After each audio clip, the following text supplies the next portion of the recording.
Il-Prim Ministru Joseph Muscat kien l-ewwel Prim Ministru minn madwar id-dinja li mar Tripli biex jiltaqa' mal-mexxej il-ġdid li mistenni jieħu l-ħatra ta' Prim Ministru Libjan fi ftit jiem.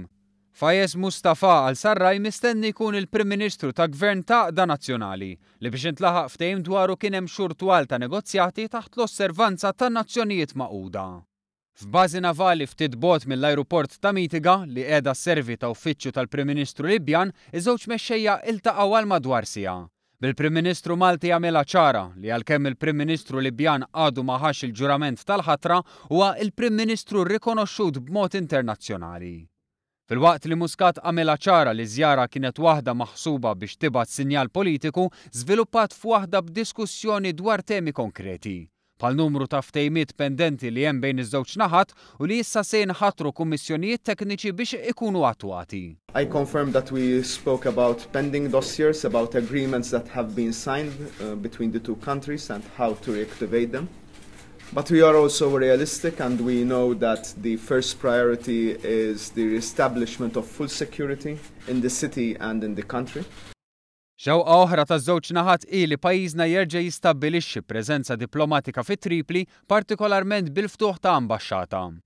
Il-Prim Ministru Malti qal li din tiġri meta jkun hemm serħan il-moħħ li s-sigurtà fil-pajjiż tkun waħda xierqa u meta jkun hemm pjan brabta mal-kwistjonijiet diplomatiċi.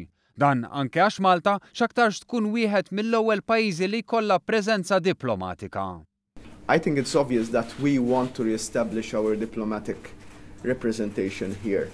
The issue, as explained to the Prime Minister, is one that we want to ensure the safety of our diplomats and that we also want to have to plan ahead on the issuance of visas, the way it will be managed, the way things need to be problems need to be identified and solutions need to be forecasted beforehand. So my answer is yes, we want to reestablish our diplomatic presence here with the prerequisite of safety and security. Tqajmet ukoll ix-xewqa li jerġgħu jibdew it-titjiriet bejn iż-żewġ pajjiżi u ż-żewġ naħat tkellmu wkoll dwar il-Libjani li jgħixu Malta u s-sitwazzjoni tagħhom. Ma naqsitx mistoqsija dwar l-immigrazzjoni u s-sigurtà fil-Libja u filwaqt li l-Prim Ministru Libjan qal li pajjiżu dejjem aċċetta l-għajnuna mill-Unjoni Ewropea, għamilha ċara li pajjiżu mhux se jaċċetta intħil fit-tmexxija militari. Ma setax jonqos li ssir referenza għal kif fl-imoddi Malta u l-Libja dejjem kienu sħab tajbin fejn ikkollaboraw bejniethom anke fil-qasam tan-negozju. Joseph Muscat qal li f'dan l-istadju diskussjonijiet ma ffokawx fuq il-kummerċ għax hemm affarijiet akbar u fisser kif biex iż-żewġ pajjiżi jaħdmu flimkien fl-oqsma li tkellmu dwarhom, il-Gvern Libjan irid jieħu l-ġurament tal-ħatra uffiċjalment.